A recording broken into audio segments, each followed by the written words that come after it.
Shalom Bapak Ibu Saudara. Shalom. Shalom. Haleluya, puji Tuhan untuk siang hari ini. Tuhan selalu baik di dalam hidup kita. Tuhan yang memelihara kehidupan kita, Tuhan yang mencukupkan segala kebutuhan kita, amin. Mari sama-sama kita mau bangkit berdiri, kita memuji nama Tuhan, sebab Tuhan selalu baik di dalam hidup kita. Haleluya.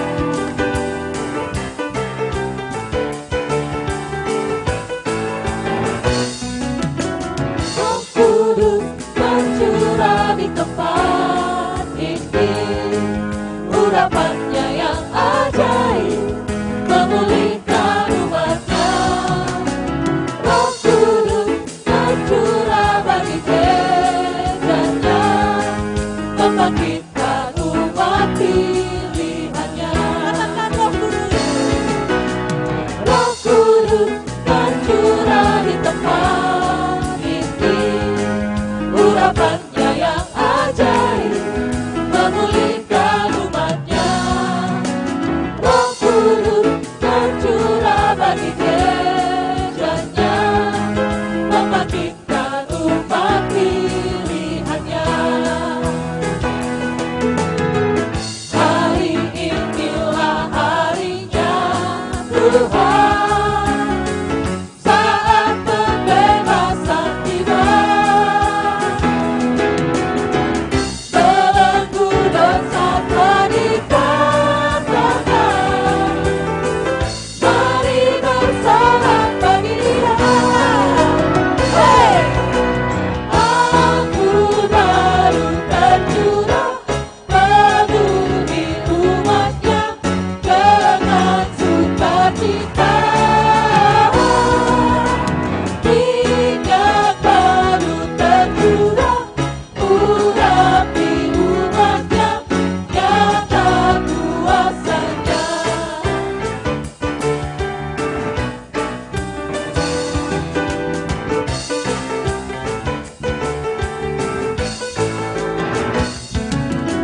Roh Kudus tercurah di tempat ini, urapannya yang ajaib memulihkan umatnya. Roh Kudus tercurah bagi gerejanya, membangkitkan umat pilihannya. Hari inilah harinya Tuhan, saat pembebasan tiba. Belenggu dosa telah dikatakan, mari bersorak bagi Dia. Hey! Anggur baru tercurah penuhi umatnya dengan sukacita. Minyak baru tercurah urapi umatnya, nyata kuasanya. Anggur baru tercurah penuhi umatnya dengan sukacita. Minyak baru tercurah urapi umatnya, nyata kuasanya. Nyata kuasanya. Nyata kuasanya. Haleluya, tabungan kemuliaan bagi Tuhan. Kita sungguh percaya Roh Kudus yang tercurah di dalam hidup kita, Dia yang memberikan kemenangan di dalam hidup kita. Amin. Amin. Mari kita serukan nama Tuhan lebih lagi. Haleluya.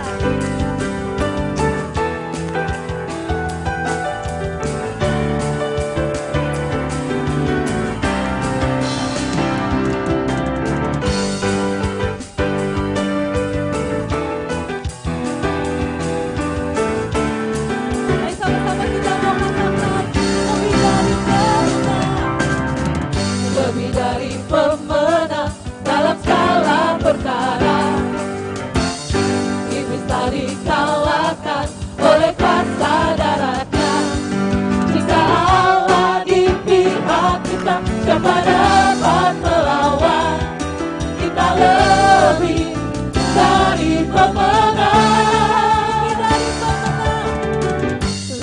dari pemenang dalam segala perkara. Iblis tak dikalahkan oleh kuasa darahnya. Jika Allah di pihak kita, siapa dapat melawan? Kita lebih dari pemenang. Haleluya, kibarkanlah panjinya, Yesus Raja segala raja. Haleluya, bangkitkan gerejanya, kita lebih dari pemenang.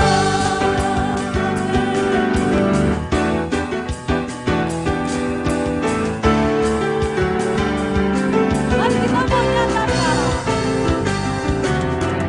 Lebih dari pemenang dalam segala perkara. Iblis tak dikalahkan oleh kuasa darahnya. Jika Allah di pihak kita, siapa dapat melawan? Kita lebih dari pemenang.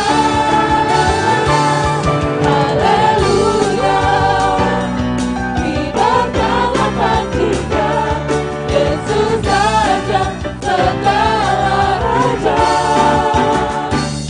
Haleluya, bangkitkan gerejanya, kita lebih dari pemenang. Haleluya, kibarkanlah panjinya, Yesus Raja segala raja.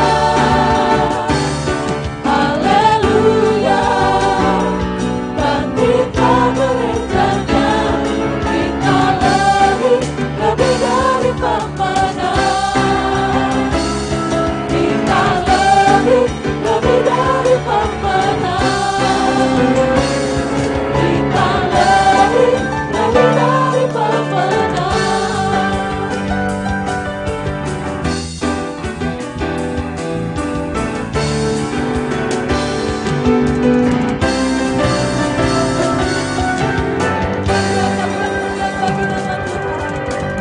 silakan duduk kembali Bapak Ibu Saudara. Mari kita mau siapkan hati kita pada siang hari ini untuk mendengarkan firman Tuhan. Terima kasih Tuhan, kami bersyukur bahwa Engkau Allah yang setia di dalam hidup kami. Engkau Allah yang mengasihi setiap kami ya Tuhan. Kami percaya Tuhan, Kau selalu nyata, kasih-Mu selalu nyata di dalam hidup kami. Kau yang membawa setiap kami ya Tuhan, dari kemenangan kepada kemenangan. Karena Engkau ada di dalam hidup kami. Kami tidak perlu takut, kami tidak perlu khawatir Tuhan. Sebab Engkau selalu menyertai kami. Terima kasih Tuhan. Bersama-sama kita mau menyatakan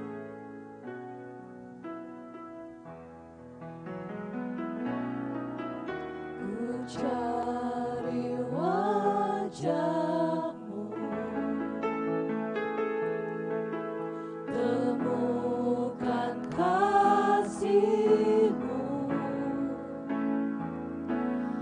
Kau bukan Tuhan yang jauh dariku.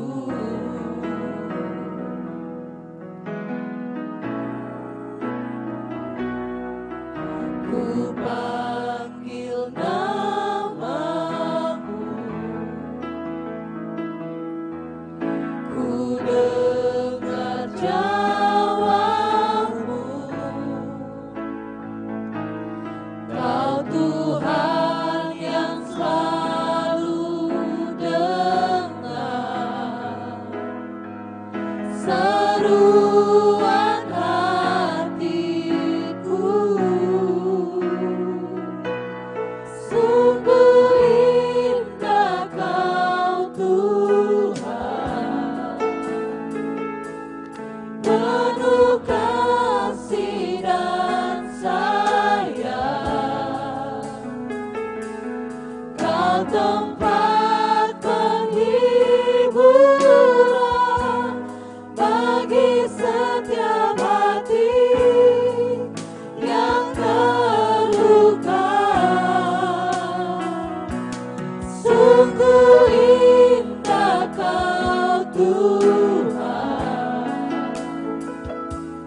menara perlindungan. Kau sumber kekuatan bagi semua orang yang membutuhkan.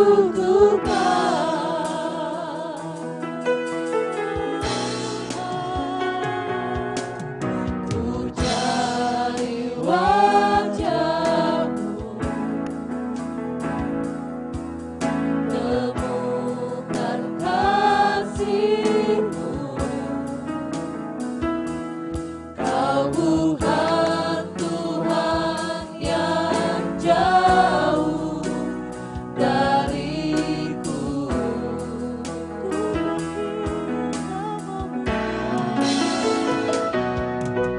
Ku panggil nama-Mu,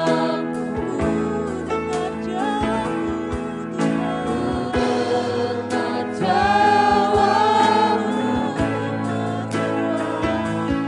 Kau Tuhan yang selalu dengar seruan hatiku. Sungguh indah Kau Tuhan, penuh kasih dan sayang. Kau tempat penghiburan bagi setiap hati yang terluka. Sungguh indah Kau Tuhan, menara perlindungan. Kau sungguh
percaya Tuhan, Engkaulah sumber pelindungan dan sumber kekuatan di dalam hidup kami. Terima kasih Tuhan, kami sungguh percaya janji-Mu ya dan amin dalam setiap hidup kami ya Tuhan. Kau yang menuntun kami, Kau yang memelihara kehidupan kami, sehingga kami Tuhan boleh ada sampai saat ini ya Tuhan. Kami bersyukur kepadamu Tuhan. Tuhan, kami telah siap untuk mendengarkan firman-Mu pada siang hari ini. Biarlah firman-Mu Tuhan boleh tertanam di dalam hidup kami, yang berbuah lebat di dalam hidup kami ya Tuhan. Mari Roh Kudus Kau yang mengajar setiap kami, agar kami dapat melakukan firman-Mu. Terima kasih Tuhan, kami serahkan Tuhan firman-Mu ke dalam tangan-Mu. Hanya di dalam nama-Mu kami telah berdoa dan mengucap syukur. Haleluya, amin. Saya serahkan kepada Kau Yohanes.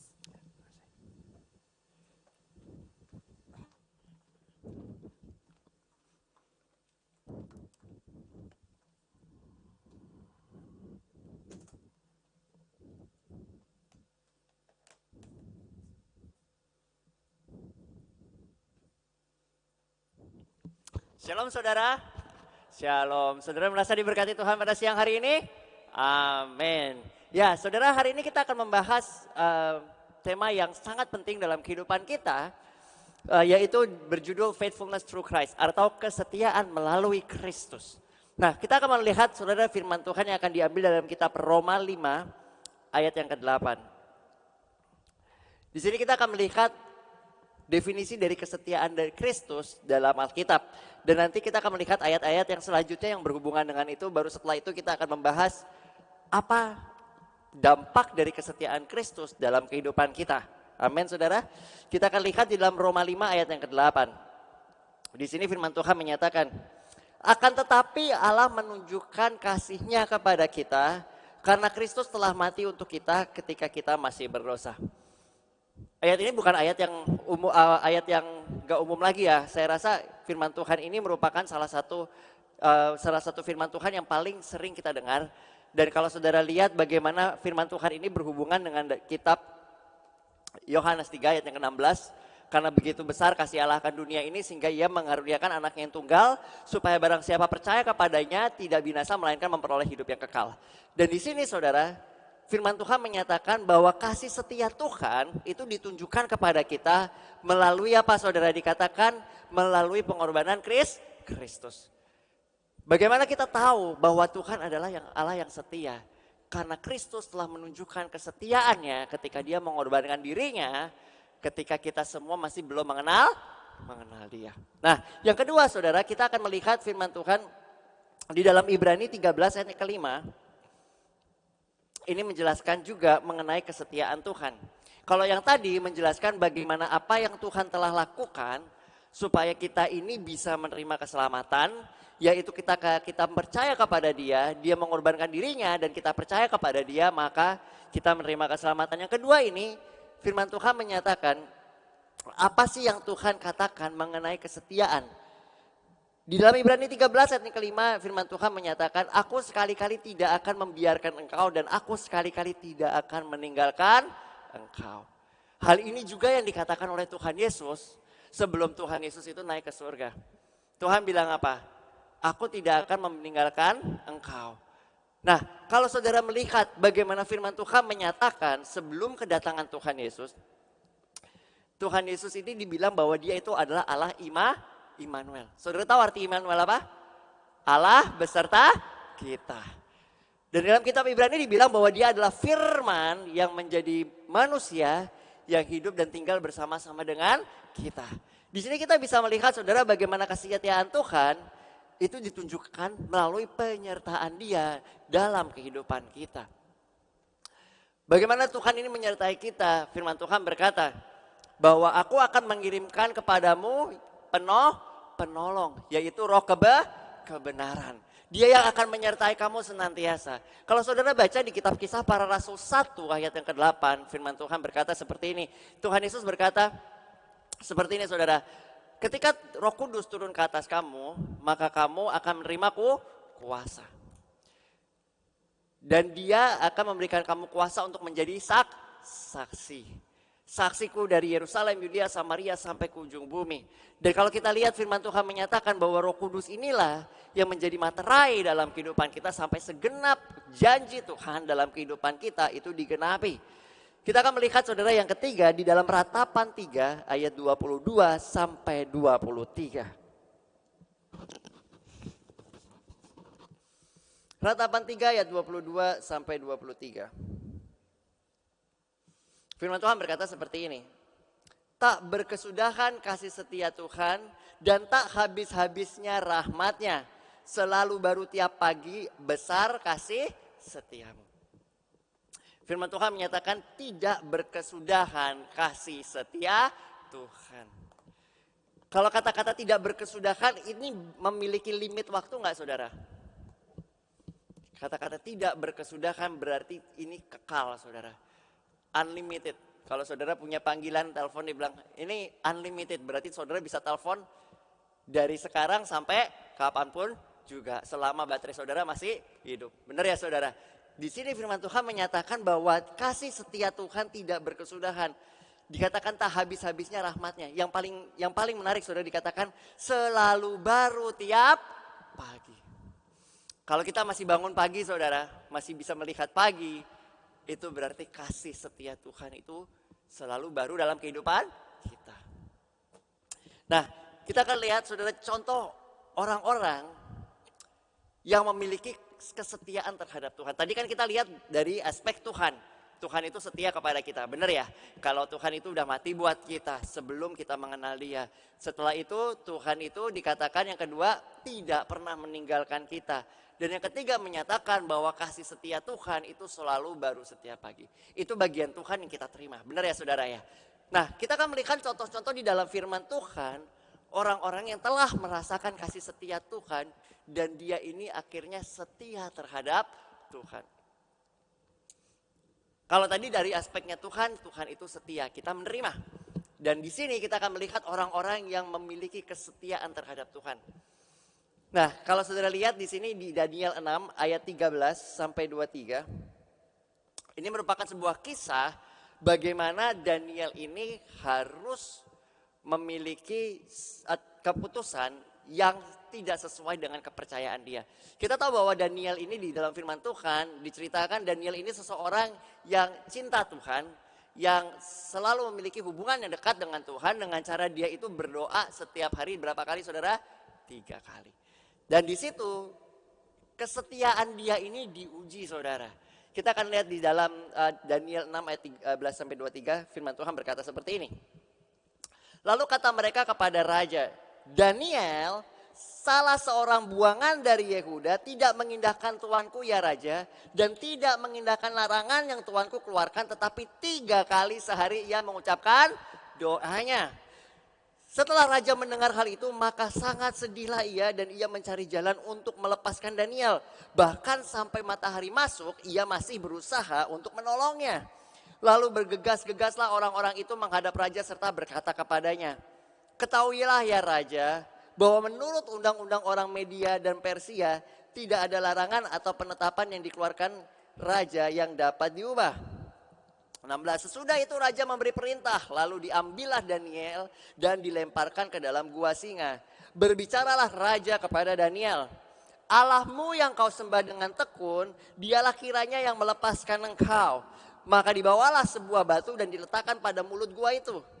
Lalu raja mencap dengan cincinnya materai dan dengan cincin materai itu dengan materai para pembesarnya supaya dalam hal Daniel tidak dibuat perubahan apa-apa. Maksudnya saudara, dimateraikan supaya apapun yang terjadi Daniel itu tetap ada di dalam gua singa. Nah, di sini kita melihat ayat 18. Lalu pergilah raja ke istananya dan berpuasalah ia semalam-malaman itu. Ia tidak menyuruh para penghibur-penghibur dan tidak dapat tidur. 19. Pagi-pagi sekali ketika fajar menyingsing, bangunlah raja dan pergi dengan buru-buru ke gua singa. Dan ketika ia sampai dekat gua itu, berserulah ia kepada Daniel dengan suara yang sayu. Berkatalah ia kepada Daniel, Daniel, hamba Allah yang hidup, Allahmu yang kau sembah dengan tekun, telah sanggupkah ia melepaskan engkau dari singa-singa itu? Lalu kata Daniel kepada raja, Ya Raja, kekalah hidupmu. Allahku yang telah mengutus malaikatnya untuk mengatupkan mulut singa-singa itu sehingga mereka tidak mengapa-ngapakan aku karena ternyata aku tidak bersalah di hadapannya tetapi juga terhadap Tuanku ya Raja aku tidak melakukan kejahatan. Lalu sangat sukacitalah raja dan ia memberi perintah supaya Daniel ditarik dalam gua itu, maka ditariklah dari dalam gua itu dan tidak terdapat luka apa-apa padanya karena ia percaya kepada Allahnya. Di sini kita bisa melihat firman Tuhan bagaimana iman, kepercayaan seseorang itu diuji saudara. Dia memiliki kepercayaan kepada Tuhan sehingga dia itu dalam kehidupannya dikatakan firman Tuhan 3 kali sehari dia berdoa. Kenapa dia berdoa saudara? Karena dia percaya. Kenapa saudara datang ke sini? Karena saudara percaya sama Tuhan. Benar nggak? Ada hal lain yang saudara bisa lakukan. Pergi ke shopping mall atau ngobrol dengan teman atau tidur atau makan atau apapun juga. Tetapi saudara datang ke sini karena saudara percaya bahwa saudara datang kepada Allah yang hidup. Amin. Dan di sini Tuhan ini memberikan yang namanya Daniel ini sebuah reward. Artinya Tuhan ini memberikan kepada Daniel apa yang menjadi bagiannya Daniel. Ketika Daniel ini bukan hanya menerima kesetiaan Tuhan, tetapi dia juga setia berdoa kepada Tuhan, maka Tuhan menunjukkan bahwa dia adalah Allah yang setia. Ketika dia harus memilih saudara, apakah dia harus menyembah Tuhan atau menyembah Allah lain atau patung, dia memilih menyembah siapa? Tuhan. Dan di sini saudara bisa melihat di ayat yang ke-20. Bagaimana raja berkata, Daniel hamba Allah yang hidup, Allah yang kau sembah dengan tekun. Kalau tadi kita lihat kasih setia Tuhan itu sepanjang masa. Tidak pernah habis-habisnya rahmatnya. Apakah kita memiliki kesetiaan yang seperti ini sudah ada dalam kehidupan kita?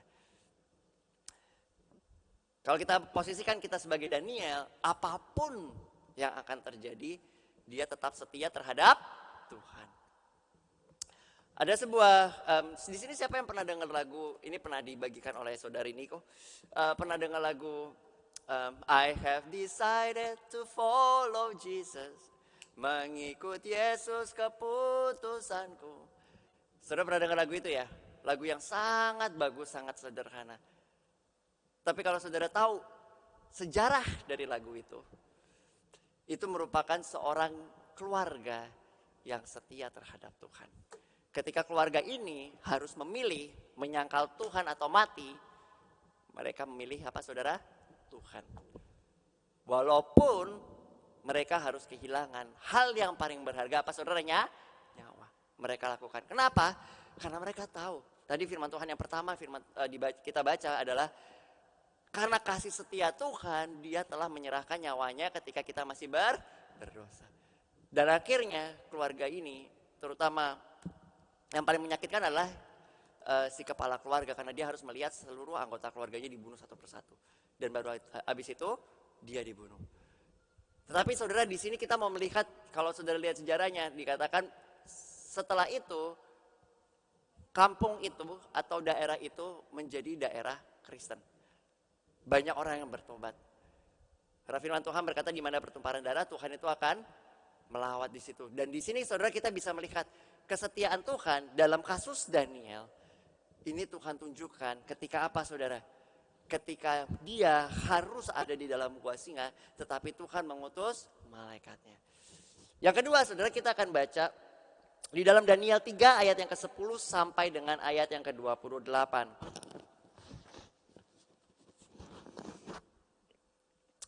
Ini merupakan kisah daripada Sadrak, Mesakh, dan Abednego. Saya akan bacakan saudara. Tuanku Raja telah mengeluarkan titah bahwa setiap orang yang mendengar bunyi sangkakala, seruling, kecapi, rebab, gambus, serdam, dan berbagai jenis-jenis bunyi-bunyian harus sujud menyembah patung emas itu. Dan bahwa barang siapa yang tidak sujud menyembah akan dicampakkan ke dalam perapian yang menyala-nyala. Barusan ketika saya membaca ini, ada suatu hal yang menarik yang saya lihat bagaimana firman Tuhan berkata ketika mereka mendengarkan bunyi apa saudara? Sangka kalah, seruling, kecapi, rebab, gambus, serdam. Dan bunyi-bunyian nyanyian mereka harus menyembah patung. Kalau kita track balik saudara, bagaimanakah cara Tuhan ini untuk menyelamatkan bangsa Israel? Bagaimana cara bangsa Israel memuji? Saudara bisa baca di kitab Mazmur. Pujilah Tuhan dengan sangkakala, dengan nyanyian, dengan gambus, kecapi, dan semua alat musik. Itu yang dipakai untuk memuji siapa saudara? Tuhan. Dan kalau saudara ingat ketika Tuhan itu ingin untuk membebaskan, Tuhan ingin menunjukkan kuasanya untuk meruntuhkan tembok Yeriko. Masih ingat ceritanya ya saudara ya? Apa yang harus mereka lakukan? Mengelilingi tembok Yeriko. Berapa kali sampai berapa kali saudara? Berapa hari itu? 7. Di hari yang ke-7 mereka suruh ngapain saudara? Bersorak-sorai. Dan di situ Tuhan menunjukkan kuasanya. Tetapi saudara, iblis memakai cara yang sama. Imitasi. Dikatakan ketika kalian mendengar bunyi sangkakala, seruling, kecapi, gebab, rambus, serdam, berbagai jenis bunyi-bunyian, kalian harus sujud menyembah patung. Yang tadinya alat-alat musik ini ditujukan untuk menyembah ke siapa tuh? Tuhan. Dan dipakai sama iblis untuk menyembah patung. Dan saudara bisa lihat di sini. Di ayat 11, bahwa barang siapa yang tidak sujud menyembah akan dicampakkan ke dalam perapian yang menyala-nyala. 12, ada beberapa orang Yahudi yang kepada mereka telah Tuanku berikan pemerintahan atas wilayah Babel. Yakni Sadrak, Mesak, dan Abednego. Orang-orang ini tidak mengindahkan titah Tuanku ya Raja. Mereka tidak memuja dewa Tuanku dan tidak menyembah patung emas yang telah Tuanku dirikan. Sesudah itu Nebukadnezar memerintahkan dengan marahnya dan geramnya untuk membawa Sadrak, Mesak, dan Abednego menghadap. Setelah orang-orang itu dibawa menghadap raja, berkatalah Nebukadnezar kepada mereka. Apakah benar, hai Sadrak, Mesak, dan Abednego, bahwa kamu tidak memuja dewaku dan tidak menyembah patung emas yang kudirikan itu? Sekarang jika kamu bersedia demi kamu mendengar bunyi sangkakala, seruling, kecapi, rebab, gambus, serdam, dan berbagai jenis bunyi-bunyian, sujudlah menyembah patung yang telah kubuat itu. Tetapi jika kamu tidak menyembah, kamu akan dicampakkan seketika itu juga ke dalam perapian yang menyala-nyala. Dan dewa manakah yang dapat melepaskan kamu dari dalam tanganku? Saudara bisa melihat bagaimana sang raja ini merasa bahwa dirinya ini yang paling berkuasa. Siapa yang bisa ngelepasin kamu dari tangan aku? Kalau aku mencampakkan kamu ke dalam api. Tapi saudara bisa lihat di sini firman Tuhan menyatakan 16. Lalu Sadrak, Mesak, dan Abednego menjawab Raja Nebukadnezar, tidak ada gunanya kami memberi jawab kepada Tuanku dalam hal ini. Jika Allah yang kami puja sanggup melepaskan kami, maka ia akan melepaskan kami dari perapian yang menyala-nyala itu dan dari dalam tanganmu ya Raja. Tapi seandainya tidak, hendaklah Tuanku mengetahui ya Raja, bahwa kami tidak akan memuja dewa Tuanku dan tidak akan menyembah patung emas yang Tuanku dirikan itu. Berarti mereka harus mengambil keputusan di sini. Mereka harus mengambil keputusan bahwa mereka mau menyembah patung itu sehingga mereka itu bisa nggak masuk ke dalam gua api, atau mereka menerima hukuman. Dan kalau saudara lihat di firman Tuhan dikatakan seperti ini. Ayat 19, maka meluaplah kegeraman Nebukadnezar. Air mukanya berubah terhadap Sadrak, Mesak, dan Abednego. Lalu diperintahkannya supaya perapian itu dibuat berapa kali saudara? 7 kali lebih panas dari yang biasa. Saudara pernah kesulut api nggak saudara? Panas ya saudara? Dibuat 7 kali lebih panas saudara. Saya nggak bisa bayangin panasnya kayak apa ya saudara. Kalau dibuat 7 kali lebih panas di firman Tuhan dibilang seperti itu. Nah, nggak sampai di situ saudara, firman Tuhan menyatakan gini. Karena titah raja itu keras, dipanaskanlah perapian itu dengan luar biasa. Sehingga nyala api itu membakar mati orang yang mengangkat Sadrak, Mesak, dan Abednego itu ke atas. Bisa bayangin ya saudara ya. Orang yang angkat aja jadi mati. Kenapa? Kebakar karena saking panasnya. Di ayat 23, tetapi ketiga orang itu yakni Sadrak, Mesak, dan Abednego jatuh ke dalam perapian yang menyala-nyala itu dengan terikat. Kemudian terkejutlah Raja Nebukadnezar lalu bangun dengan segera. Berkatalah ia kepada menterinya, bukankah tiga orang yang telah kita campakkan dengan terikat ke dalam api itu? Jawab mereka kepadanya, ya benar ya Raja, katanya. Tetapi ada berapa saudara? 4 orang yang kulihat berjalan-jalan dengan bebas di tengah-tengah api itu. Mereka tidak terluka dan yang keempat itu rupanya seperti anak dewa. Lalu Nebukadnezar mendekati pintu perapian yang menyala-nyala itu, berkatalah ia, Sadrak, Mesak, dan Abednego, hamba-hamba Allah yang maha tinggi, keluarlah dan datanglah kemari. Lalu keluarlah Sadrak, Mesak, dan Abednego dari dalam api itu. Dan para wakil raja dan penguasa dan bupati, para menteri raja datang berkumpul. Mereka melihat bahwa tubuh orang ini tidak mempan oleh api itu. Bahwa rambut kepala mereka tidak hangus, jubah mereka pun tidak berubah apa-apa. Bahkan bau kebakar pun tidak ada pada mereka.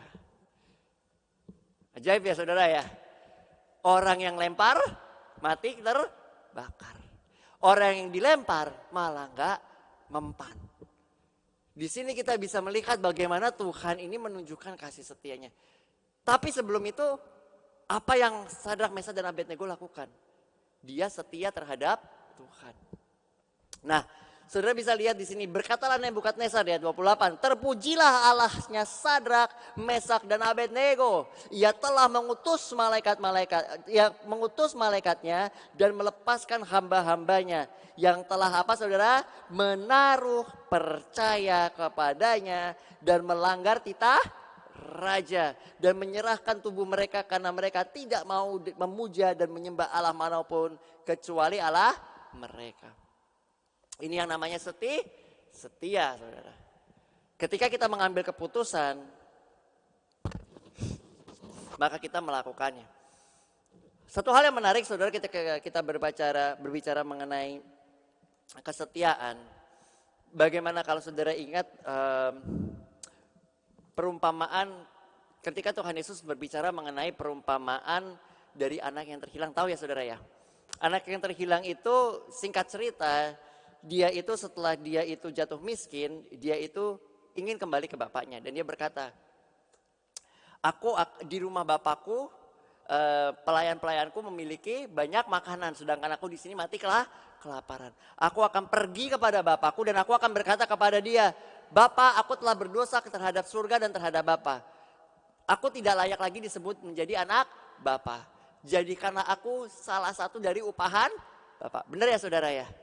Terus ketika dia datang, bapaknya dari jauh melihat dan dia lari untuk memeluk anak itu.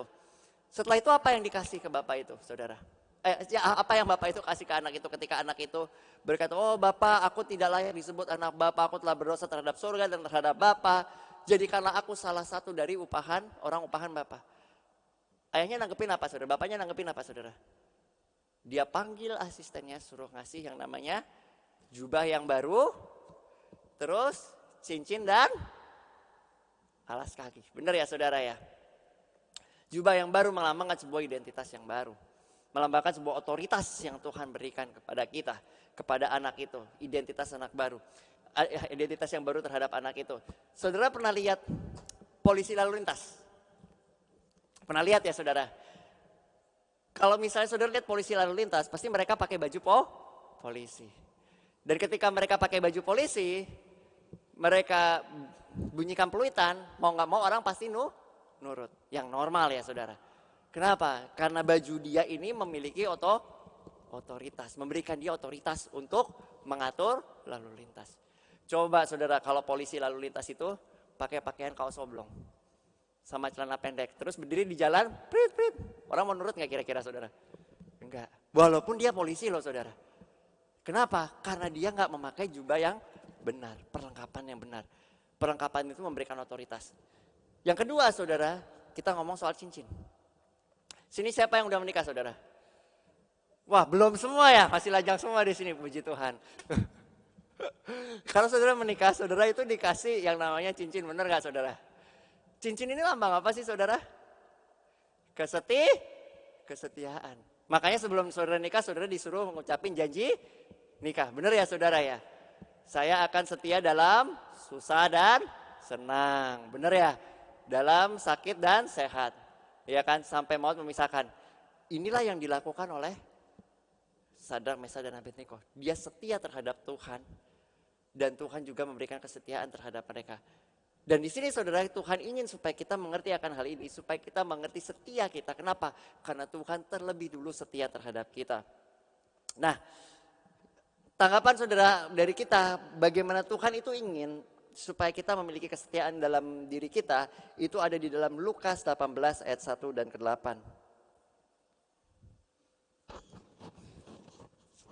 Ini berbicara mengenai setia untuk datang kepada Tuhan. Yesus mengatakan suatu perumpamaan kepada mereka untuk menegaskan bahwa mereka harus berdoa dengan tidak jemu-jemu.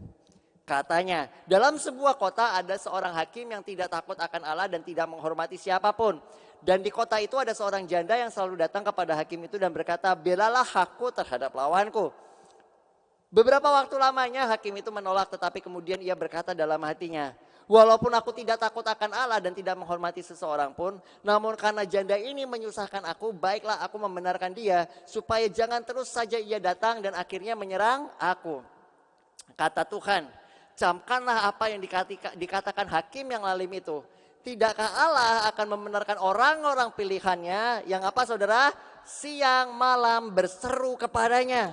Dan adakah dia akan mengulur-ngulur waktu untuk menolong mereka? Aku berkata kepadamu, ia akan apa saudara? Segera membenarkan mereka. Tetapi jikalau anak manusia datang, adakah ia mendapati iman di bumi? Yang pertama ayat ini berbicara mengenai kesetiaan kita datang kepada Tuhan. Yang kedua saudara, kita akan lihat di Matius 25 ayat 31 sampai dengan 40. Matius 25, 31 sampai 40 berbicara seperti ini. Apabila anak manusia datang dalam kemuliaannya dan semua malaikat bersama-sama dengan dia, maka ia akan bersemayam di atas tahta kemuliaannya itu. Lalu semua bangsa akan dikumpulkan di hadapannya. Dan ia akan memisahkan mereka seorang daripada yang seorang, sama seperti gembala memisahkan domba dari kambing. Dan ia akan menempatkan domba-domba di sebelah kanannya dan kambing-kambing di sebelah kirinya. Dan raja itu akan berkata kepada mereka yang di sebelah kanannya, mari hai kamu yang diberkati oleh Bapakku, terimalah kerajaan yang telah disediakan bagimu sejak dunia dijadikan. Sebab ketika aku lapar, kamu memberi aku makan. Ketika aku haus, kamu memberi aku minum. Ketika aku seorang asing, kamu memberi aku tumpangan. Ketika aku telanjang, kamu memberi aku pakaian. Ketika aku sakit, kamu merawat aku. Dan ketika aku di dalam penjara, kamu mengunjungi aku. Maka orang-orang benar itu akan menjawab dia, katanya, Tuhan, bila mana kami melihat engkau lapar dan kami memberi engkau makan, atau haus dan kami memberi engkau minum? Bila mana kami melihat engkau sebagai orang asing dan kami memberi engkau tumpangan, atau telanjang dan kami memberi engkau pakaian? Bila manakah kami melihat engkau sakit atau dalam penjara kami mengunjungi engkau?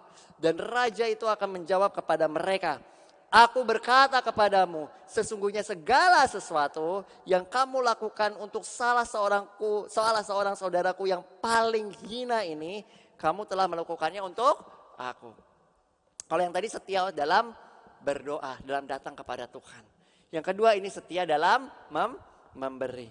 Dan yang terakhir saudara, kita akan lihat di dalam Roma 12 ayat 4 sampai 8. Roma 12 ayat 4 sampai 8. Sebab sama seperti pada satu tubuh kita mempunyai banyak anggota, tetapi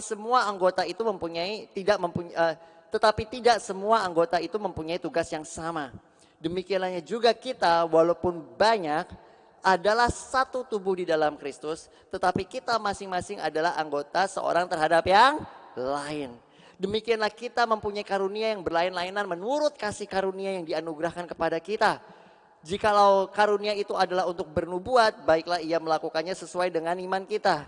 Jikalau karunia itu untuk melayani, baiklah kita melayani. Jikalau karunia itu untuk mengajar, baiklah kita mengajar. Jikalau karunia itu untuk menasihati, baiklah kita menasihati. Siapa yang membagi-bagikan sesuatu, hendaklah ia melakukannya dengan apa saudara? Hati yang ikhlas. Siapa yang memberi pimpinan, hendaklah ia melakukannya dengan rajin. Siapa yang menunjukkan kemurahan, hendaklah ia melakukannya dengan sukacita. Setelah Tuhan itu memberikan kita keselamatan, Tuhan itu memberikan karunia. Karunia yang Tuhan berikan satu terhadap yang lain beda. Kenapa kita itu satu tubuh saudara?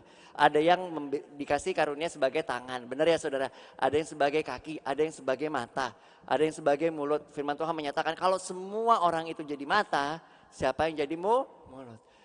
Dan di sini saudara, tujuan dari kita memiliki fungsi yang berbeda adalah untuk saling melengkapi. Dan Tuhan ingin supaya setelah Tuhan itu setia terhadap kita, kita setia terhadap Tuhan dalam melayani seorang akan yang lain. Sesuai dengan karunia yang Tuhan berikan dalam kehidupan kita. Amin saudara? Amin. Saya undang saudara untuk bangkit berdiri, kita akan menyembah Tuhan. Saya undang tim musik dan singer. Oke. Kami bersyukur Tuhan karena Engkau adalah Allah yang hidup. Karena kasih setiamu yang besar Tuhan. Karena kami bisa datang ke dalam hadirat-Mu Tuhan. Untuk menikmati Engkau Tuhan. Dan kami percaya Tuhan. Karena Engkau telah setia terhadap kami Tuhan. Kami mau Tuhan untuk memiliki hati yang setia terhadap Engkau Tuhan. Hati yang ingin datang kepada Engkau Tuhan dalam setiap waktu Tuhan.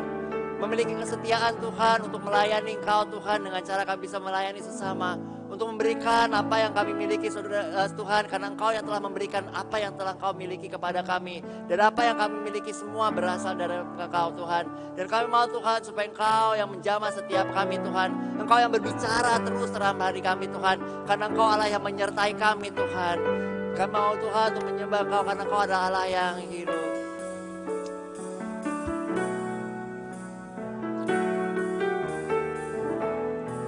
Kita akan nyanyikan lagu Saat Indah.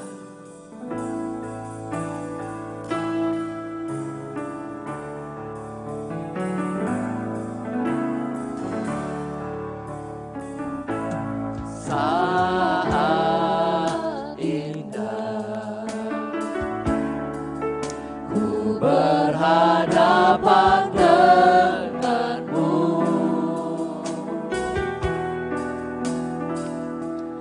memandang wajahmu, Yesus kekasih jiwaku.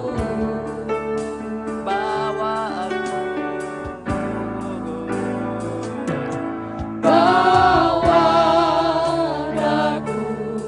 erat dalam pelukanmu ya Tuhan. erat dalam pelukanmu,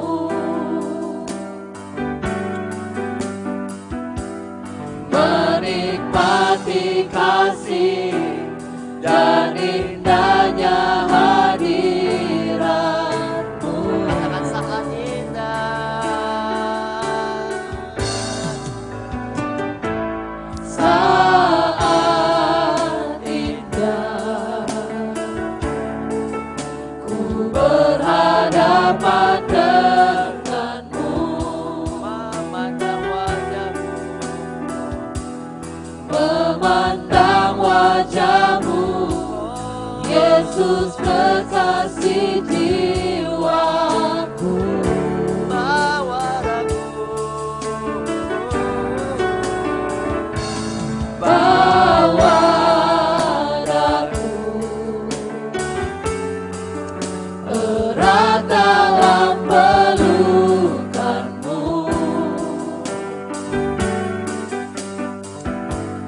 menikmati kasih dan indahnya hadirat. Katakan saudara, hadiratmu. Hadiratmu Tuhan, ku rasakan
Tuhan karena kami bisa menikmati anugerah-Mu Tuhan.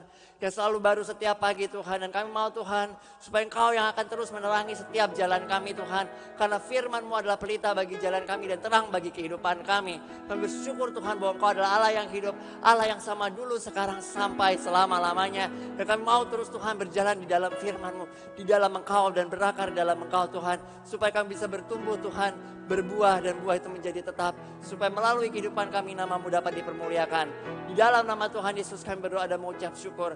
Haleluya. Amin.